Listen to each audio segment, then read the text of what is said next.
एक गांव में मंगल नाम का ब्राह्मण रहता था। वह बहुत गरीब था। उसके पास पहनने के लिए न अच्छे कपड़े थे और न खाने के लिए कुछ था।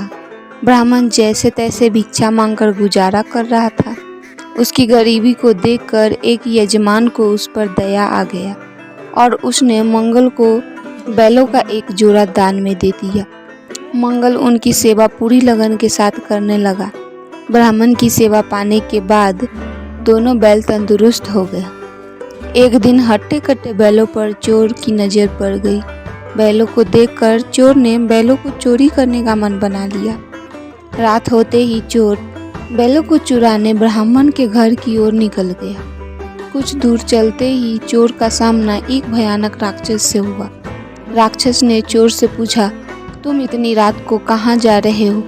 चोर ने कहा, मैं ब्राह्मण के घर बैल चोरी करने जा रहा हूँ। चोर की बात सुनकर राक्षस बोला, चलो मैं भी तुम्हारे साथ चलता हूँ। मैं कई दिनों से भूखा हूँ।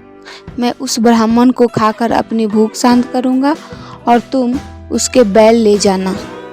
चोर के मन में हुआ कि रास्ते के लिए एक साथी भी हो जाएगा तो इसे साथ ले जाने में कोई बुराई नहीं है।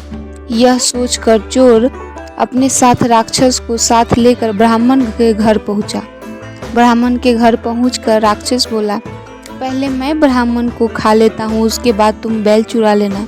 चोर ने कहा, नहीं, पहले मैं बैल चुराऊंगा, उसके बाद तुम ब्राह्मण को खाना।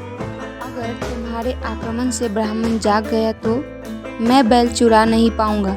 फिर राक्षस बोला, जब तुम बैल खोलोगे तो उसकी आवाज़ से भी ब्राह्मण जागकर अपनी रक्षा कर सकता है। मैं इस चक्कर में भूखा रह जाऊंगा। एक दूसरे की बात मानने को उनमें से कोई तैयार नहीं था। उसी बीच राक्षस और चोर की आवाज़ सुनकर ब्राह्मण जाग गया।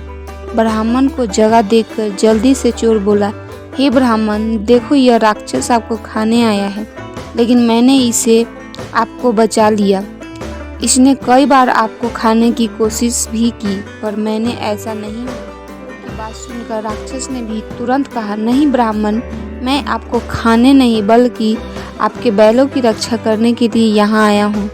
यह चोर आपके बैल चुराने आया था। दोनों की बात सुनकर ब्राह्मण को शक हुआ। खतरे को भांपते हुए ब्राह्मण ने फटाफट डंडा उठाया और दोनों को भगाया। इस कहानी से एक प्रश्न बनता है जिसका आप उत्तर कमेंट में लिखकर जरूर दें। ब्राह्मण के पास कितने बैल थे?